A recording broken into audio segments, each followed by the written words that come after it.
SSC ও সমমান পরীক্ষায় এবার পাশের হার ৬৮.৪৫, জিপিএ 5 পেয়েছে ১,৩৯,০০০। এবার শতভাগ পাশ করেছে ৯৮৪টি শিক্ষা প্রতিষ্ঠানের শিক্ষার্থীরা, কোনো শিক্ষার্থী পাশ করেনি ১৩৪টি প্রতিষ্ঠানে। বৃষ্টি উপেক্ষা করে সাফল্য উদযাপন করতে শিক্ষা প্রতিষ্ঠানের শিক্ষার্থী ও অভিভাবকদের ভিড়।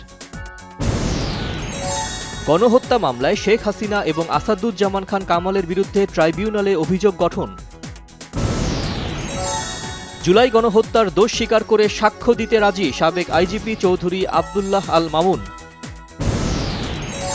জুলাই আগস্ট গণ অভ্যুত্থানে মানবতা বিরোধী অপরাধ ও আওয়ামী লীগ আমলের গুম খুনের ঘটনায় ৫ শতাধিক অভিযোগ দাখিল। ডিসেম্বরের মধ্যে নির্বাচনের প্রস্তুতি নেয়ার নির্দেশ দেয়ায় প্রধান উপদেষ্টা ডক্টর মোহাম্মদ ইউনূসকে ধন্যবাদ জানিয়েছেন বিএনপির মহাসচিব মির্জা ফখরুল ইসলাম আলমগীর। ফ্যাসিস্টের দোসররা প্রশাসনে ও সাংবিধানিক প্রতিষ্ঠানে অভিযোগ জামাতে ইসলামের সেক্রেটারি জেনারেল মিয়া গোলাম পরোয়ারের। জাতীয় ঐকমত্য কমিশনের সহসভাপতি ডক্টর আলী রিয়াজের আশা দ্রুত সময়ের মধ্যে জাতীয় ঐকমত্য প্রতিষ্ঠা হবে। ৩ আগস্টের মধ্যে জুলাই ঘোষণাপত্র ও সনদ দেয়া না হলে আবার আন্দোলন, হুঁশিয়ারি এনসিপির কেন্দ্রীয় আহ্বায়ক নাহিদ ইসলামের। জাতীয় পার্টির চেয়ারম্যান জিএম কাদেরের বিরুদ্ধে পদ ও মনোনয়ন বাণিজ্য এবং স্বেচ্ছাচারিতার অভিযোগ এনে সদ্য অব্যাহতি পাওয়া নেতাদের সভা। ফেনীর ৩ উপজেলায় তলিয়ে গেছে ৯৮টি গ্রাম, পানিবন্দী লাখো মানুষ, নোয়াখালীতে বন্ধ ১৮০০ শিক্ষা প্রতিষ্ঠান। বৈরী আবহাওয়ার কারণে কুমিল্লা বোর্ডে বৃহস্পতিবারের এইচএসসি, সারা দেশে আলিম ও কারিগরি পরীক্ষা স্থগিত।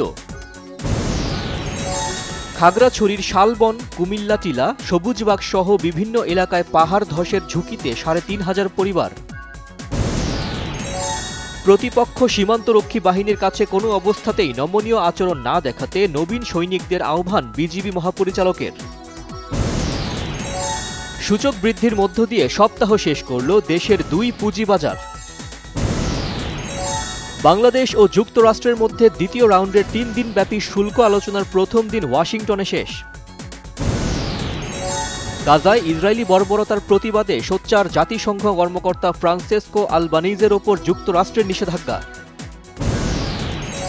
যুক্তরাষ্ট্রের মেজর লিগ সকারে লিওনেল মেসির জোড়া গোলে নিউ ইংল্যান্ড রেভলিউশনকে হারিয়ে ইন্টার মায়ামির জয়।